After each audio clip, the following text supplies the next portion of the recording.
கடவுளின் கணக்கு.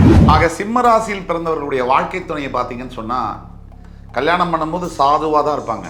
சிம்ம ராசிக்கு வரக்கூடிய கணவனோ மனைவியோ சிம்ம ராசிக்காரர்களை கல்யாணம் பண்ண பிறகு உலகத்திலேயே அதிபுத்திசாலித்தனமாக மாறும். பணம் கையில் வரும்.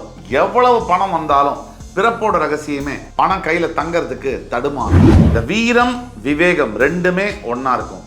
எவ்வளவு பயந்தாலும் சிம்மராசிக்காரங்க மட்டும் வெளியில காமிச்சிக்கவே மாட்டாங்க. தனக்கு சாப்பாடுக்கு இல்லைனாலும் மற்றவங்களுக்காக செய்யணும், மற்றவங்களுக்காக நல்லது நடக்கணும்னு நினைக்கக்கூடிய ஒரு ஆத்மா சிம்மம். பிரச்சனைக்கு மேலே ஏறி உட்கார்ந்து அந்த பிரச்சனை மேலேயே சவாரி செய்யக்கூடியவர்கள் சிம்மராசி அதிபர்கள். தோக்கிறதுக்கும் ஜெயிக்கிறதுக்கும் நடுவில் ஒரே வித்தியாசம்தான், அது நம்பிக்கை. அந்த நம்பிக்கை பிறப்புலேருந்தே சிம்மராசிக்கு தனித்துவமாக உண்டு. இந்த விடாமுயற்சி விஸ்வரூப வெற்றின்னு நம்ம சொல்கிறோம். இது சிம்மராசிக்கு அப்படியே கனகச்சிதமாக பொருந்தும். ஆக அந்த தலைமை பண்பு சிம்மத்துக்கு அதிகமாக உண்டு, தனித்துவமாக உண்டு. மற்றவங்களுக்காக உண்மையாக கண்ணீர் சிந்தக்கூடியது, மற்றவங்க நல்லா இருக்கணுங்கிற நினைப்பு இருக்கு இல்லையா, அந்த ஒரு நினைப்பு போரும். சிம்மம் காதல் ஸ்தானம் அப்படிங்கிறதுனால கூட தனித்துவத்தில் இன்னொரு விஷயம் என்னன்னா, சிம்ம ராசியில் பிறந்த ஆணையோ பெண்ணையோ மற்ற பாலினங்கள் மற்ற ராசியினர்கள் காதலிக்காமல் இருக்கவே முடியாது. சிம்மத்தில் பிறந்தவங்களுக்கு காதல் என்பது வராமல் இருக்கவே முடியாது. சிம்ம ராசியில் பிறந்தவர்களுக்கு ஒரே ஒரு தடவை தான் காதல் வந்திருக்கு அப்படின்னு சொன்னால் அதை விட ஒரு பெரிய பொய் உலகத்தில் இருக்க முடியாது.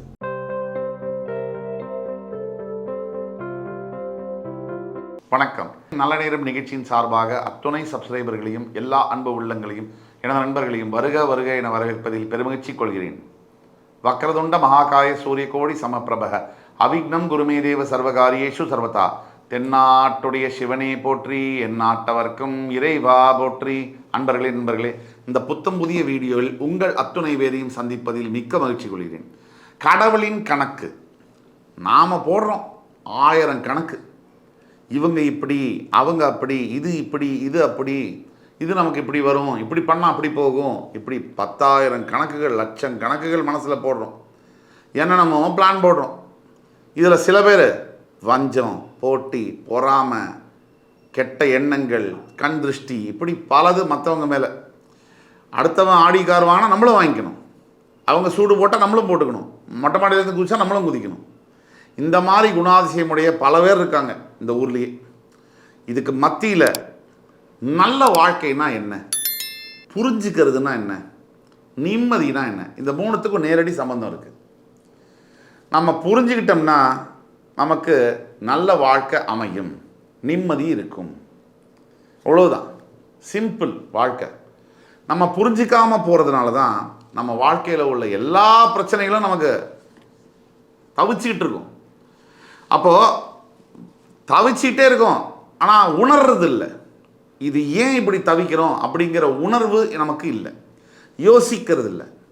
கடவுளின் கணக்கு என்ன, நம்ம பற்றின நம் உயிரை பற்றிய ரகசியம் என்ன, கடவுளின் கணக்கு என்ன, நம்ம ராசியுடைய கடவுளின் கணக்கு என்ன, நம்மளுடைய பிறப்பு ரகசியம் என்ன, தனித்துவங்கள் என்ன, இனிமேல் நமக்கு என்ன நடக்கும், என்ன பரிகாரங்கள், இதை பற்றி பார்க்கலாம் வாங்க. ஆக சிம்ம ராசியில் பிறந்தவர்களுடைய வாழ்க்கை துணையை பார்த்தீங்கன்னு சொன்னால் கல்யாணம் பண்ணும்போது சாதுவாக தான் இருப்பாங்க. சிம்ம ராசிக்கு வரக்கூடிய கணவனோ மனைவியோ சிம்ம ராசிக்காரர்களை கல்யாணம் பண்ண பிறகு உலகத்திலேயே அதிபுத்திசாலித்தனமாக மாறுவாங்க. இவங்களை விட திறமையெல்லாம் கற்றுக்குவாங்க, இவங்களை பார்த்து தான் கற்றுக்குவாங்க, இவங்களையே மிஞ்சிடுவாங்க. இது சிம்மராசிக்கு உள்ள பிறப்பு ரகசியம். சிம்மராசிக்கு இன்னொரு ரகசியம் என்ன, பணம் கையில் வரும். எவ்வளவு பணம் வந்தாலும் பிறப்போட ரகசியமே பணம் கையில் தங்கிறதுக்கு தடுமாறும். ஏன்னா சிம்மராசியை பொறுத்த வரைக்கும் இந்த வாக்குஸ்தானம், தனஸ்தானம், குடும்பஸ்தானம் அப்படின்னு வரக்கூடிய புதன் அந்த இடத்துல உச்சமாறாரு. அந்த புதன் அங்கே உச்சமாறதுனால எப்பவுமே ஒரு கிரகம் ஒரு இடத்துல உச்சமாறுதுன்னு சொன்னாலே ஆப்போசிட்டான பலன்களை தரும் அப்படிங்கிறது தான் ஜோதிடத்தில் இருக்கக்கூடிய மறைமுகமான ஒரு செய்தி. அது சில நேரங்களில் சுபகிரக தொடர்பு இருந்தால் பெரிய லெவலில் பலனை தரும். சூரியனும் செவ்வாயும் ராஜகிரகங்கள் அப்படிங்கிறதுனாலையும், சூரியன் சிம்மத்துக்கு அதிபதியாக வருது அப்படிங்கிறதுனாலையும் இந்த சிம்ம ராசிக்கு பாக்யஸ்தானாதிபதி என்று சொல்லக்கூடிய, அதாவது செவ்வாய் மேஷம் அதுக்கு அதிபதி. இந்த சூரியன் உங்கள் ராசியில் ஆட்சி பெற்று உங்கள் பாக்யஸ்தானம் பித்ருஸ்தானத்தில் போய் உச்சமாவார். அவ்வளவு நட்பு கிரகங்கிறதுனால ராஜ பதவிகள் சிம்ம ராசியை தேடி வரக்கூடிய யோகம் பிறவியிலேயே இருக்குது. அதனால் எல்லா சிம்மராசியும் ராஜாவாக இருப்பாங்களா அப்படின்னு கேட்டால் அவங்கள நீங்கள் எந்த நிலையில் வாழ்ந்தாலும் மனசளவில் ராஜாவாக தான் இருப்பாங்க. இது ஒரு ரகசியம். சிம்மராசிக்கு பொதுவாகவே பல குணாதிசயங்கள் பிறப்பு ரகசியமாக சொல்லலாம். அதில் முக்கியமாக சொல்லக்கூடியது இந்த வீரம் விவேகம் ரெண்டுமே ஒன்றா இருக்கும். எவ்வளவு பயந்தாலும் சிம்மராசிக்காரங்க மட்டும் வெளியில் காமிச்சிக்கவே மாட்டாங்க. உள்ளூர எவ்வளவு நடுக்கம் பயம் இருந்தாலும் வெளியில் நெஞ்சை நிமித்திட்டு நடக்கிற ஒரே ராசி சிங்கம், சிம்மம். இப்போ சிம்மராசியுடைய தனித்துவெல்லாம் பார்க்கலாம். முதல்ல வரக்கூடியது சிம்மராசியுடைய தாராள மனப்பான்மை. ஏன் சிம்மத்தை தாராள மனப்பான்மைன்னு சொல்கிறோம்? நீங்கள் சிம்மராசிக்காரங்களோட பழகினா நான் சொல்லக்கூடிய விஷயம் புரியும். அவங்கள புகழ்ந்து யாராவது பேசினாலோ, அவங்கள்ட்ட மென்மையாக யாராவது அவங்க சொல்கிறதெல்லாம் சரின்னு சொன்னாலோ, தான் வச்சிருக்கிற எல்லா சொத்தையும் எழுதி வச்சுருவாங்க. அவங்க சொல்கிறது தவறுன்னு சொன்னால் உலகத்துடைய முதல் எதிரியாக மாறுவாங்க. தனக்கு சாப்பாடுக்கு இல்லைனாலும் மற்றவங்களுக்காக செய்யணும், மற்றவங்களுக்காக நல்லது நடக்கணும்னு நினைக்கக்கூடிய ஒரு ஆத்மா சிம்மராசி. சிம்மராசிக்கு தாராள மனப்பான்மை எப்படின்னா, தான் சட்டையை கூட மற்றவங்க சட்டை இல்லாதவங்க கிட்ட கொடுத்துருவாங்க. இது சிம்மராசியுடைய தாராள மனப்பான்மைக்கு ஒரு எடுத்துக்காட்டு. சிம்மராசிக்கு இரக்க மனப்பான்மை என்பது உண்டு. அதுவே தாராள மனப்பான்மையாகவும் மாறுது. அதாவது கையில் 500 ரூபா வச்சுருந்தாலும் தர்மமாக 400 ரூபா பண்ணக்கூடிய ஒரு ராசி சிம்மம். இதில் மக்களை ஈர்த்து இருக்கக்கூடிய குணாதிசயமே இதுதான், இந்த தனித்துவம் தான். சிம்மராசியில் பிறந்தவர்கள் மக்களை ஈர்க்கக்கூடிய காரணம் என்னென்னா இந்த தாராள மனப்பான்மை. அடுத்த சிம்மராசியுடைய தனித்துவம் என்னென்னா தன்னம்பிக்கை.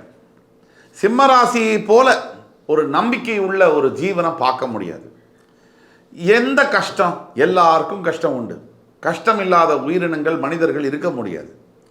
அப்படி எந்த கஷ்டம் வந்தாலும் அந்த கஷ்டத்துடைய பெனிஃபிட்லேயே ஹேண்டில் பண்ணக்கூடியது. அதாவது எப்பேற்பட்ட பிரச்சனைகள் வந்தாலும் அந்த பிரச்சனையை, இந்த குதிரை நம்மளை தாக்க வருதுன்னா அதை கடிவாளத்தை பிடிச்சி குதிரையவே ஆப்ரேட் பண்ணுவாங்க, அதை இயக்குவாங்க. அந்த மாதிரி சிம்மராசி பிரச்சனைக்கு மேலே ஏறி உட்கார்ந்து அந்த பிரச்சனை மேலேயே சவாரி செய்யக்கூடியவர்கள் சிம்மராசி அதிபர்கள். இதுவே சிம்மராசியுடைய தன்னம்பிக்கைக்கு ஒரு எடுத்துக்காட்டு. இன்னொரு விஷயம் என்ன அப்படின்னா, தோக்கிறதுக்கும் ஜெயிக்கிறதுக்கும் நடுவில் ஒரே வித்தியாசம்தான், அது நம்பிக்கை. அந்த நம்பிக்கை பிறப்புலேருந்தே சிம்மராசிக்கு தனித்துவமாக உண்டு. எப்படின்னு கேட்டிங்கன்னா, கஷ்டத்துடைய உச்சத்தில் இருந்தாலும் சரி, இன்னையோட வாழ்க்கை முடிஞ்சு போச்சு அப்படிங்கிற நினைப்பில் இருந்தாலும் சரி, சிம்மராசியை பொறுத்த வரைக்கும் இதெல்லாம் பார்த்து கவலைப்படுறதோ, இதெல்லாம் பார்த்து துவள்றதோ இந்த பழக்கமே கிடையாது. வாழ்ந்து பார்த்துருவோம், 2ல் 1 நம்ம பார்த்துருவோம். நல்லதோ கெட்டதோ எது நடந்தாலும் பரவாயில்ல, நம்ம 2ல் 1 பார்த்துருவோன்ற தன்னம்பிக்கை தான். சிம்மராசிக்காரங்க வாழ்கிறாங்க இல்லையா இன்றைக்கி, அதுக்கு காரணமான விஷயமே அந்த தன்னம்பிக்கை தான். 5000 அடி கீழே போனாலும் அந்த தன்னம்பிக்கையுடைய அந்த உத்வேகம், அவங்களுக்கு இருக்கக்கூடிய சக்தி, மனோபலம் அப்படிங்கிறது அது ஒன்று தான் அவங்க வாழ்க்கையில் இன்றைக்கி உயிரோடு வாழ்கிறதுக்கு முக்கிய காரணம். 3வது தனித்துவம் என்னென்னா உறுதியாக இருக்கிறது, உறுதிப்பாடு. இந்த விடாமுயற்சி விஸ்வரூப வெற்றின்னு நம்ம சொல்கிறோம். இது சிம்மராசிக்கு அப்படியே கனகச்சிதமாக பொருந்தும். அதாவது ஒரு விஷயத்தை செய்ய நினைக்கும் போது பல மனிதர்கள் ஒரே விஷயத்தை பல மாதிரி செய்வாங்க. இந்த ராசியில் பிறந்த நீங்கள் மட்டும் அது அப்படியே பர்ஃபெக்டாக செய்யணும். அது ஒரு விஷயம் கையில் எடுத்துட்டா, அந்த டாஸ்க் எடுத்துட்டா அதை கரெக்டாக செஞ்சு முடிக்கிற வரைக்கும் உங்களால் ஓய்வு எடுக்க முடியாது, அமைதியாகவும் இருக்க முடியாது. அது என்ன காரணம்னா, அந்த விடாமுயற்சி அப்படிங்கிறது மறுபடியும் அது சரியாக வர வரைக்கும் இந்த ராசியில் பிறந்த நீங்கள் விடவே மாட்டீங்க. அதையே நினச்சி 24 மணி நேரம் அதே பண்ணி அது சரியாக முடித்ததுக்கப்புறம் தான் உங்களுக்கு நிம்மதியான ஒரு மூச்சு வரும், ஒரு தூக்கம் வரும். இது அடுத்தவங்களுக்கு உதவி பண்ணுறதுலேருந்து ஒரு முடியாத ஒரு விஷயம் அதை எடுக்கிறீங்க அப்படின்னா அதற்கும் சரி. இதில் முக்கியமான ஒரு சூட்சமத்தை மட்டும் சொல்கிறேன். நீங்கள் உங்களுக்காக சுயநலத்துக்காக பல விடாமுயற்சிகளை எடுக்கிறத நிறுத்திட்டு மற்றவங்களுக்காக நீங்கள் முயற்சிகளை தொடங்குனீங்கன்னா உங்கள் வாழ்க்கை நீங்கள் நினைக்கிறத விட வெற்றிகரமாக இருக்கும். சொல்லும் போது கொஞ்சம் கேட்குறதுக்கு கோபமாகவும் வருத்தமாகவும் தான் இருக்கும். உண்மையை நம்ம உறக்க சொல்லி தான் ஆக வேண்டியது இருக்குது. அதே மாதிரி வெகுஜன மக்களை ரொம்ப ஈர்க்கக்கூடிய தன்மையும் இதனால தான். ஒரு நேர்த்தியாக ஒரு காரியத்தை செய்யக்கூடிய அந்த கலை, அந்த ஆற்றல், அது சிம்மத்துக்கு தனித்துவமாக வருது. எந்த ஒரு விஷயத்தையும் கரெக்டாக செய்யாமல் விளைவு மட்டும் எப்படி கரெக்டாக இருக்கும்? அப்போ அந்த விளைவுங்கிறது சிம்மராசி கையில் இயற்கையாகவே வருது. 4வது தனித்துவம் தலைமை பண்புகள். ஒரு கிரகங்களில் நீங்கள் எடுத்தீங்கன்னு சொன்னால், நவ கிரகத்தில் சூரியன் அப்படிங்கிற கிரகத்தை தான் எல்லா மற்ற கிரகமும் சுற்றுது, பூமி உட்பட. சூரியன் எந்த ஒரு கிரகத்தையும் சுற்றுறதில்லை. இதற்கு என்ன காரணம்னா, சூரியன் நவகிரகத்தில் கூட தனியாக நடுவில் இருப்பார். கிரகங்களுடைய ராஜா என்று பெயர் பெற்றவர் தான் அவர். அப்போ தலைமை பண்பு அப்படிங்கிறது தன்னால் வந்துடுது இல்லையா? தலைவர் அப்படிங்கிற பதவிக்கு யார் இருக்க முடியும்? ஊருக்கென்று வாழ்ந்தவன் தன்னை இழந்தான். ஒருவன் மறைஞ்சிட்டான் அப்படின்னா, இந்த ஊரே அழுது அப்படின்னா அவன் தான் தலைவன். அப்பாடா எப்போ இவர் மறைவாருன்னு எண்ணினா அவர் மனிதரே கிடையாது. ஆக அந்த தலைமை பண்பு சிம்மத்துக்கு அதிகமாக உண்டு, தனித்துவமாக உண்டு. மற்றவங்களுக்காக உண்மையாக கண்ணீர் சிந்தக்கூடியது, மற்றவங்க நல்லா இருக்கணுங்கிற நினப்பு இருக்கு இல்லையா? அந்த ஒரு நினப்பு போரும் உங்களை கடவுள் நல்லபடியாக பார்த்துக்குவார். கடவுள் உங்களுக்கு எத்தனை துன்பங்களை கொடுத்தாலும் சரி, உங்களை எவ்வளவு கஷ்டப்படுத்தினாலும் சரி, ஒரு விஷயத்தில் மட்டும் நீங்கள் உறுதியாக இருக்கலாம். இது இந்த ஜோதிடம் மேலே சத்தியமாக சொல்லக்கூடிய உண்மை. நீங்கள் உங்களை கடவுள் ஒரு நாள் இத்தனை துன்பம் கொடுத்தாலும் ஒரு நாள் உங்களை மிகப்பெரிய ஆசனத்தில், சிம்ம ஆசனத்தில் உட்கார வச்சுட்டு தான் நிற்பார். அதே மாதிரி சிம்மராசிக்காரர்கள் அடுத்தவங்களுக்கு அட்வைஸ் பண்ணணும்னு ஒரு சுச்சுவேஷன் வந்துட்டா, அடுத்தவங்களை வழி நடத்தணும்னு ஒரு சுச்சுவேஷன் வந்துட்டா, இவங்களை மிஞ்ச இவங்களால் முடியாது, யாராலையுமே முடியாது. இவங்களுக்கே இவங்க பேசுகிறத கேட்டால் இவங்களுக்கே ஆச்சரியமாக இருக்கும். அதுதான் சிம்மம். எதற்கு இவங்களே பேச வச்சு வீடியோ எடுத்துகிட்டு அவங்களுக்கே போட்டு காமிங்களேன், அவங்களால நம்ப முடியாது, அவங்க தான் இவ்வளோ நல்லா பேசியிருக்காங்களான்னு. வாக்குஸ்தானத்தில் இருக்கக்கூடிய புதனுடைய வேலை. எப்பேற்பட்டவங்களையும் கவர்றது, அதாவது அட்ராக்ட் பண்ணுறது, அந்த காந்தமான பார்வைகள், அது சிம்மத்துக்குரிய பார்வைகள். சிம்மம் காதல் ஸ்தானம் அப்படிங்கிறதுனால கூட தனித்துவத்தில் இன்னொரு விஷயம் என்னென்னா, சிம்ம ராசியில் பிறந்த ஆணையோ பெண்ணையோ மற்ற பாலினங்கள், மற்ற ராசியினர்கள் காதலிக்காமல் இருக்கவே முடியாது. சிம்மத்தில் பிறந்தவங்களுக்கு காதல் என்பது வராமல் இருக்கவே முடியாது. சிம்ம ராசியில் பிறந்தவர்களுக்கு ஒரே ஒரு தடவை தான் காதல் வந்திருக்கு அப்படின்னு சொன்னால் அதை விட ஒரு பெரிய போய் உலகத்தில் இருக்க முடியாது.